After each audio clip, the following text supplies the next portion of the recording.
bigwigs at the CBC seem to want to hedge their bets a little bit more lately. Do I smell fear?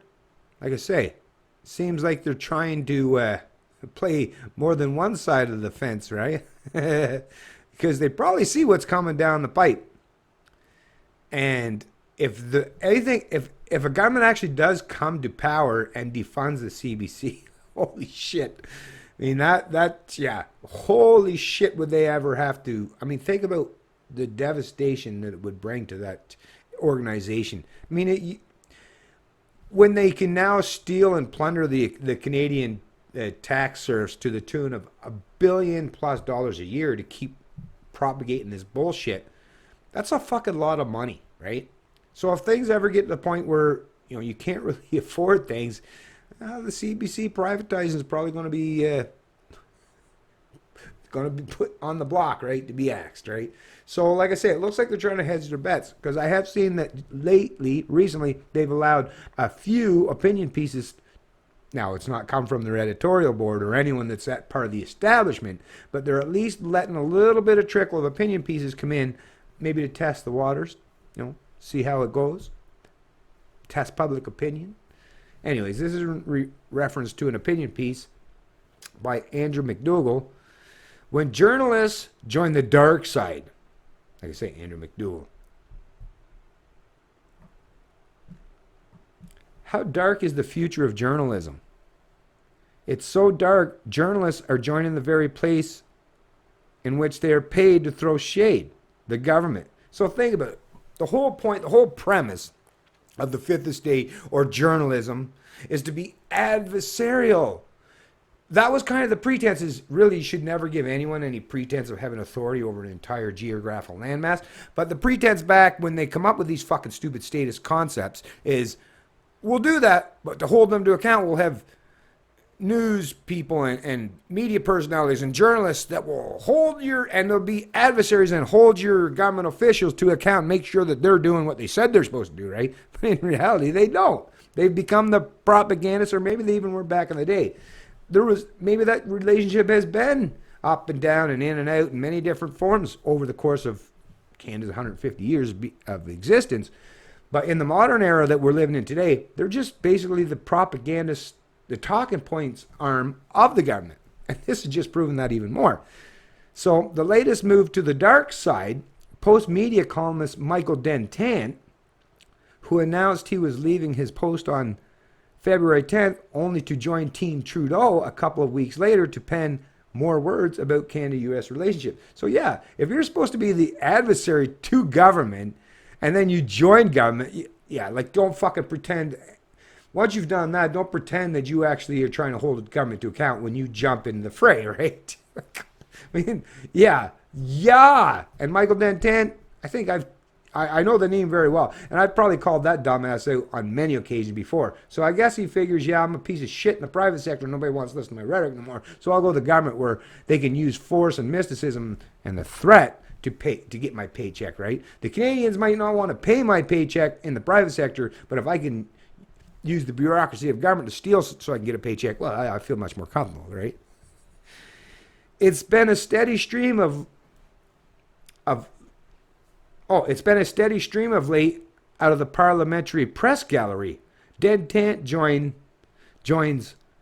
former Postmedia stablemate Mark Kennedy, Canadian press alum Bruce Cheadle, ex-CTV editor David Taylor. Full disclosure, Taylor's role involved assigning my partner, and two former CBC radio reporters, James Cudmore and James Fitzmaurice, all of whom have joined the Trudeau government. Is this maybe a couple of the corporate execs in charge of CBC that are on the conservative side trying to bring this to light? I don't know, whatever, right? These are smart folks. Oh, the question before that is it right? These are smart folks, and government should, in theory, be better for their service. They were good journalists, and they know government well. So did Goebbels in Germany, right? But is it right? Should there be a revolving door between government and the people who scrutinize it? I'll answer your question right there now. Fuck no.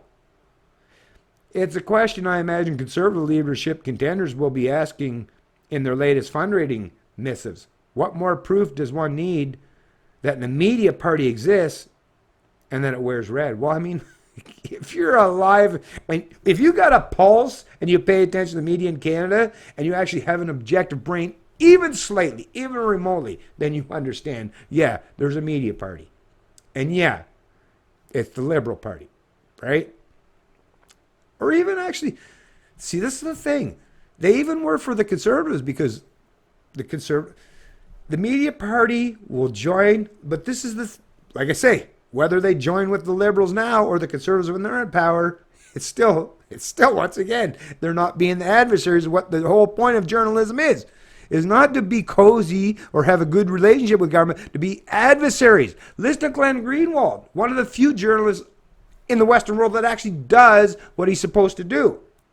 But as you'll see, he can't function in any mainstream establishment media outlets, so he had to create and form his own, The Intercept, right? With help from financial backers, but you can't do it. And like this gentleman's kind of alluding to, but trying to, like I say, fucking Canadians in their fucking yellow journalism. They're also scared to actually speak truth to reason. They just try to play along and try to, keep people's sensibilities intact and don't get the Canadians outraged or angry or anything, right? Keep them all fucking dull and boring and conformed. Fuck. This shit drives me crazy when it comes to that stuff. If this Andrew McDougall had fucking any courage, well, that's the thing, the CBC, maybe he does, but the CBC wouldn't have never. Maybe he's just trying to paint inside those political lines so they can at least have something come out, right? That seems even somewhat adversarial. Of course, conservatives weren't quite so fussy when they were the ones welcoming the press and the government. So they actually...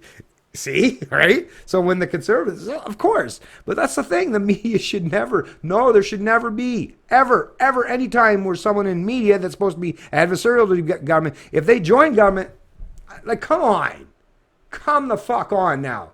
If someone's supposed to be my enemy per se, kind of, right, to hold me to account, if my institution or me gets to pay them a paycheck, are they ever going to want to do that afterwards? Come on, of course not. Jesus Christ, that only makes sense. Liberal partisans, along with defensive media types, have been quick to point out that Stephen Harper's government appointed its share of ex-journalists, and indeed they did. I worked for two of them, John Williamson, National Post, and Angelo Perashili, Courier Candice of the Toronto Star. Both served stints as Harper's director of communications, and our speech writing team during my time there included former journalists Nigel Hannaford and Scott Anderson, with Derek Shelley joining later, and historian/journalist /walking Canadian political encyclopedia Art Milnes. And our government was better for it. Well, in most cases. But I can honestly say these folks were hired despite being journalists, not because of it. Although I realize this is a distinction without a difference. So I'll post a link to this video to this article in the description of the video. But as you can see, every time that this gentleman's even trying to raise the alarms, right, sound the bells, he's walking it back. So he's stepping out a little bit, but he's walking it back almost just as fucking far when he's trying to create this narrative, because, like I say, they got to function inside the established media. How can you be honestly and objective in this kind of... He's reporting, this is being put forth by the CBC News. They're not going to allow you to be objective and truly adversarial to the government in your reporting. That's just the reality. I can. That's another thing that I like to talk about. I want to bring that up right now. Once again, I am the kind of person that's not shy, that's not fearful, that don't give a fuck what none of these idiots think of me, right? And I'm objective. I present my message and narrative enough that I could challenge anyone in the establishment media or any politician, any lawyer, any one of them. So if you want to show any promotion of adversarial narratives in journalism, now I'm not necessarily a journalist, but like I say, when I cover these things, at least I'm being honest. I'm giving you an honest interpretation regarding the kind of bullshit that these journalists are talking about. Although that's another thing. I don't have government credentials, but what makes a government credentialed journalist any better than I? I don't know. You figure that out on your own. But yes, people like myself are willing to hold governments to account, be the true adversary, because, well, first of all, I don't even believe that they have any legitimate authority to dictate and control over us. So you know I'm going to hold them to account. So yeah, maybe you want to start turning away from the propagandists in the established media and start maybe listening a little bit more to people like myself, because I'll give you the true adversarial story and narrative to counteract the bullshit that a lot of people that just refuse to do, or because their paycheck relies on it, they won't. It's Canadian Libertarian. I love liberty.